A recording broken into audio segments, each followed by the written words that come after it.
Most traders believe institutions are hunting their stop losses, but the real reason that belief feels true is simple. You keep getting stopped out, not because your strategy is always wrong, but because most traders lack patience. They enter too early. They place stops where everyone else places them. And when price runs those levels, it feels personal. It feels like the market is targeting you. But the truth is far more mechanical than that. Large funds do not care about individual traders. They care about liquidity, because when an institution wants to enter a massive position, it cannot simply press a button. It must find enough buyers or sellers to fill that order. And the largest concentration of orders in any market are stop losses. This is why price repeatedly moves toward obvious levels, not because the market is unfair, but because large orders require liquidity to execute. Once you understand this principle, you begin to see why many traders get stopped outright before the real move begins. And more importantly, you can start trading with the same process professionals use: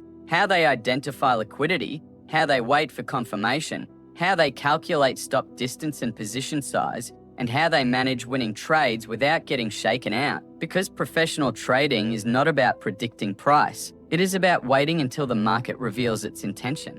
Retail traders can enter a trade instantly. Institutions cannot. If a large fund wants to buy millions of dollars of an asset, executing that order all at once would push the price sharply higher. Instead, they rely on execution algorithms. One of the most common is the VWAP execution algorithm. Its purpose is simple: spread orders across time, reduce market impact, achieve the best possible average price. But even these algorithms face one unavoidable limitation. They need liquidity, and the most predictable liquidity in financial markets comes from stop losses and breakout traders. That is why price repeatedly travels towards swing high, swing low, support levels, resistance level, sand, round numbers. Where orders exist, price eventually moves. Most traders place their stop losses in the same locations: below support, above resistance, under the most recent swing low, or directly on round numbers like 190019502000. These areas naturally collect clusters of stops. When price reaches them, those stops are triggered, and every stop loss becomes a market order. For large institutions, this creates exactly what they need: liquidity. Once enough of those orders are absorbed, price is free to move. Legendary trader Jesse Livermore described this behavior over a century ago. Markets often move against the majority first, before beginning the real trend, not because the market is targeting traders, but because liquidity must exist before large moves can occur. Before professional traders even think about entering a position, they analyze the market environment. 3 factors matter most. First, trend direction. The higher time frame determines the dominant bias. Professional traders rarely fight the primary market trend. Second, volatility. Volatility determines how far price normally moves. This is commonly measured using the average true range, or ATR. Third, liquidity locations. Where are traders most likely placing stops? Common liquidity zones include a previous session highs and lows Asia session range equal highs or equal lows, major support and resistance. Professional traders also prefer working on higher time frames. The daily chart and the 4-hour chart are commonly used to identify the dominant market structure. These time frames filter out random market noise and reveal the areas where large capital is active. Lower time frames are then used only for precision entries. A common approach is identifying the trend on the daily or 4-hour chart and executing the entry on the 1-hour time frame once confirmation appears. This keeps the trader aligned with the broader trend while still allowing accurate timing. But knowing where liquidity sits is only the beginning. The real advantage comes from knowing when to enter after liquidity is taken. Once the higher time frame trend is confirmed, professional traders wait for a specific sequence before entering. They are not trying to trade every move. They are waiting for conditions that signal institutional participation. First, consolidation. Price moves sideways. Liquidity builds as traders place stops above and below the range. Second, liquidity sweep. Price briefly breaks a high or low. Stop losses trigger. Weak traders are removed from the market. Third, break of structure. Price reverses and breaks a key level. Momentum shifts. Fourth, retracement. Price pulls back into an imbalance or unfilled order zone. This is where professionals prepare their entry. Fifth, confirmation momentum resumes in the direction of the higher timeframe trend. At this point, the move is no longer prediction. It is confirmation. Institutions often stagger entries in micro layers.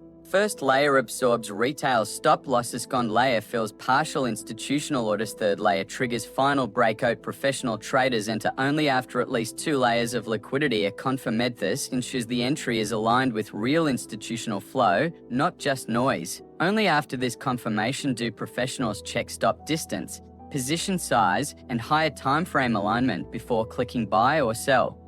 Professional traders never place stops randomly. Before entering a trade, they identify the exact level where their idea becomes invalid. This level is based on market structure. If price reaches that point, the structure supporting the trade no longer exists. To prevent stops from being placed too close to normal volatility, professionals often add a buffer using ATR. An aggressive stop may use it multiplied by 2. A more balanced approach may use it multiplied by 1.5.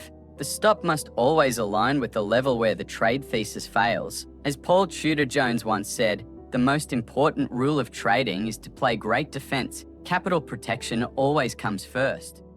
Once the stop distance is known, position size becomes simple to calculate. Professional traders begin with a fixed percentage of risk. For example, account size $10,000, risk per trade 1%, maximum risk allowed $100. If the stop distance equals $5, position size becomes 100 divided by 5, which equals 20 units. This keeps risk consistent across every trade. Professionals never tighten stops just to increase position size. They simply reduce position size instead. Trend-following pioneer Richard Dennis built his system around this principle. Risk must always be controlled first. Only after this calculation is completed does the trader execute the position. Once the trade begins moving in the expected direction, professionals avoid the mistake many beginners make. They do not tighten their stop too quickly. Markets rarely move in straight lines. Even powerful trends contain pullbacks. If stops are placed too tightly, normal fluctuations will remove the trader before the trend continues. That is why professionals often trail their stopicing ATM multiplied by 1.5. This allows the trade enough room to breathe while still protecting accumulated profit. At the same time, they watch closely for areas where the trend may exhaust. Just as stop losses mark where the trade becomes invalid, profit decisions are made where current structure may fail next. These areas usually contain large amounts of liquidity. Examples include a previous swing highs or lows equal highs or equal low session highs or lows major higher timeframe resistance or support. When price approaches these zones, professionals begin protecting profits more aggressively. Sometimes this means tightening the trailing stop. Sometimes it means closing part of the position. Because once liquidity is reached, either the trend accelerates or the market reverses sharply. Professional traders do not try to predict which will happen. They simply manage the trade so that if the trend continues, they remain positioned. And if structure shift, sheer profits are already protected. As trader Linda Raschke often explains, the goal is not to capture every point of a move. The goal is to consistently capture a high probability portion of the trend. Even perfect setups sometimes fail. 2 realities explain this. First, what appears to be institutional activity may simply be temporary volatility. Second, financial markets contain many competing institutions. One algorithm may dominate temporarily, only for another to push price in the opposite direction. This is why professional trading is never about certainty. It is about managing probabilities over time. Most traders lose because they enter too early. They predict the move, the market removes them. Then the real trend begins. Professional traders operate differently. They study liquidity. They wait for confirmation. They define risk before entering. And they manage trades based on structure because in the end, the market does not reward the trader who arrives first. It rewards the trader who arrives when the move becomes real.